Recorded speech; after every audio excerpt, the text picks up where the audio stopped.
Um, so a few more minutes. I didn't know if you wanted to, spend a few minutes talking about the bodily resurrection, as it was Wow. ex Okay. explored through Father de Young's talk, um, with at the Let me check summit. and make sure I'm not stepping on any timing. No, Sure, no, sure. looks Yeah, good. yeah. Perfect. Yeah. So I watched it again, the talk again, and it landed a bit more for me. And it really had to do with something like identity, right? And he talks about in the talk that we think of identity as our innermost self, the thing that makes us unique, the thing that makes me different than you, different than my parents, and whatnot. And this is a very kind of Gnostic view, right? Hmm. And he was situating the idea of the soul and the body as more of something that is distributed in your relationships Hmm. rather than Yeah, this so inward let's thing. slow down. I want to. Yeah. So yeah, he talks about the notion that we make a distinction between the soul and the body, and then we identify ourselves with something called the soul. Mhm. And the definition of the soul that we can increasingly identify with is the particular uniqueness that is us, just us, and nothing else. So we do this kind of negation thing where we keep throwing stuff out of the soul that is shared in any way until we get to that unique thing that is a singularity of just us. And at the end, we discover that it's nothing. There's nothing there. We've actually deleted everything. So that's kind of the first move. And then the second move is this one that you're talking about. So bring that one. And that's, of course, the root of nihilism, right? Yes. It's this the apotheosis or the culmination of this idea is nihilism, and Nietzsche pointed that out very poignantly, and we find ourselves in this situation.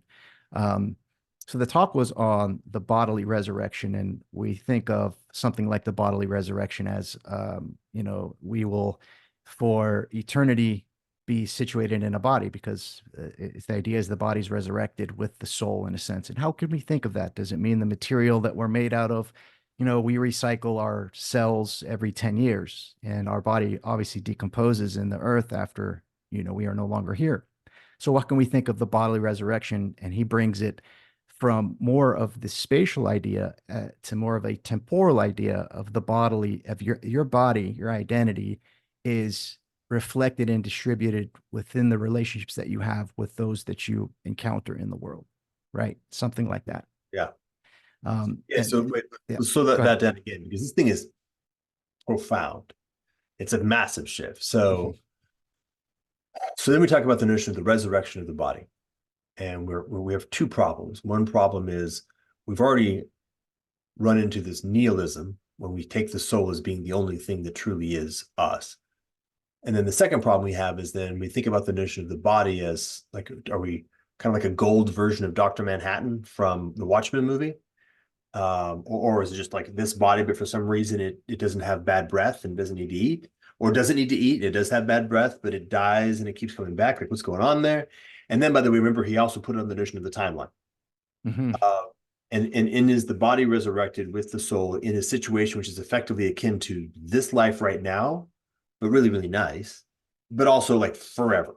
So a chronological sequence of days that now, because the body doesn't corrupt, lasts forever. But now you have the problem of um, how does anything become meaningful in that context? Because our entire life here on Earth becomes an infinitesimal slice of a billion-year life. Does that mean that everything that just happened on Earth really is just a blink of an eye and brutally meaningless, or was just an on-off switch? We made it, we didn't make it. Is that what's up?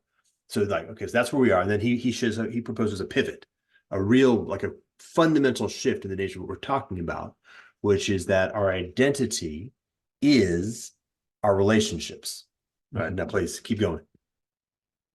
Yeah, I think that's the important point that kind of landed for me as well.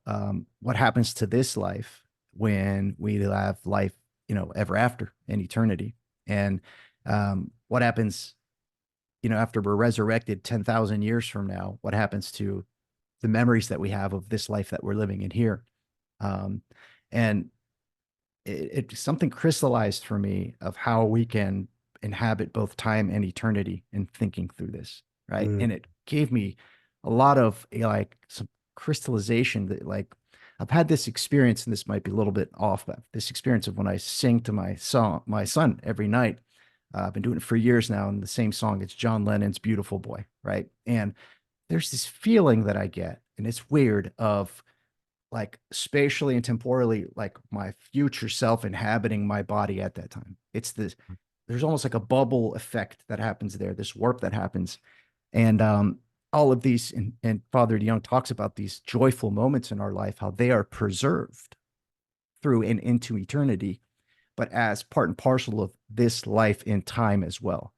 So it seems like this life becomes a contraction in eternity that we experience, and having life ever after does not diminish this time. So the resurrection of the body is the participation of this lifetime into eternity, something Yeah. like that. Yeah. So let me play with that a little bit. Please. When he was talking, I was reminded of the book Matter and Memory from Henri Bergson, which I think is brilliant. Mm-hmm. And Bergson makes an argument. He's obviously making an argument from a 19th century perspective, but that memory kind of isn't what we think it is. Let's put it that way. And we have a version or a relationship with memory that is almost, how do we say, metaphorically tied to artifact, like a letter. So I write down a phrase on a piece of paper, and that preserves that event, that moment in particular moment in time through time. So then we say, oh, well, that's what memory must be like. It's like it's written down. Okay, maybe it's written down the neurons of our brain. Like we've written down like a photographs. When I remember my daughter's birth, it's like I'm watching a video in my head, and my head is somehow storing it. Nowadays, since we live in a digital era, we store it in a digital sense. And he actually says, no, that's not how it works at all, actually. I'm not sure if he specifically invokes the Kairos Chronos distinction, but it's a useful way of thinking about it. What he actually talks about it is it's more like our ability to be present to a moment is limited, but that the events that have occurred in the past are fully alive. And there's our memory is a faculty for moving our awareness into that location in time. So in some sense, to say it in chronologically, we actually move our awareness into the actual past, which is an actual location. It's not like it goes to zero. It's there. It is actually there. And we move our awareness to that location, and then we are inhabiting that location again. So when we're, and I've had this experience. I've had the experience of having two different kinds of memory. One is like recall, and one is more like remember. Right? Recall is more like a digital image. I'm actually able to fabricate the image and kind of pull it up. And the other is more like, wait, I'm actually kind of feeling like I'm there. It feels very similar to how I feel right now when I'm here. And this doesn't feel the same as watching a video. This feels like I'm in an embodied presence in a moment in reality. And certain kinds of memories, and I've had ones also where there's a being present to the future, have that feeling. Okay. That's how he describes it. Now, what I was hearing De Young say is that roughly three things happen. And by the way, I don't know, that was intense, so I'll do my best. One is, it's almost like your awareness expands, and your capacity to perceive that totality of the timeline of your life is now a single moment, akin exactly to your experience of being in this present moment. And so you have an awareness of this moment. And the moment is bled out over, it's not a second, it's not a nanosecond, it's not an hour, it's in the order of a couple of seconds, maybe 15. At a certain point, it becomes something where you're like, yeah, do you remember that? Yeah, I do. But here, there's a presence. Like presence has a volume to it. And of course, presence, when you say to be present, when you're fully in presence, that's when you're orienting towards the verticality, towards the kairos element of time. Right. So the idea is what happens is that when you the bodily resurrection is that kairos element expands. And so the totality of your chronological life is now a single kairos moment that you perceive as the same way you perceive this moment. You have full access to it completely. It is completely alive in that way. So that's one piece. Now, of course, it's removed from, it's still in chronos, so you're not going to be able to act in the same way. But the second movement is this movement of the ash, or the wheat and chaff, or the ash and gold, which are those aspects of those moment of that chronos, that chronological life, that is preserved, is alive in a vertical way. So it's parts of your life that were present, the parts of your life that were touched by presence, the parts of your life, like, singing to your son every night is beautiful because you're also locking those experiences into that quality.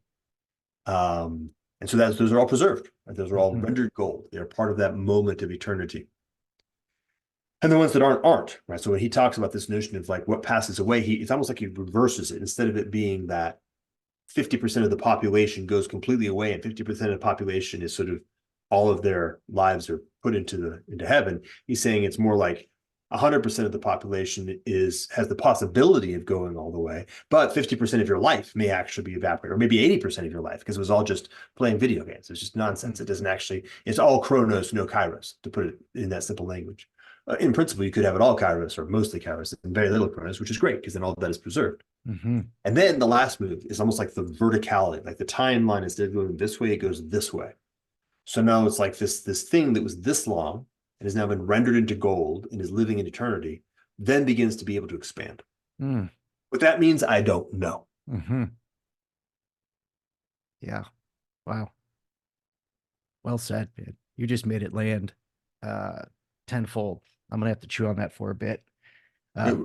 Caveat, I may have led you astray, so I would definitely double check with the horse's mouth. And I'm hoping at some point to have a conversation with him, because it's when I mean mightily, but that's what it looked like to me. Yeah. This idea of presence made me like eternity, right? Presence, eternity seemed kind of in the same vein, but well, I think that's a great place to end it. Thank you for your time. I appreciate you, brother. Thank you for bringing us into eternity. Yeah.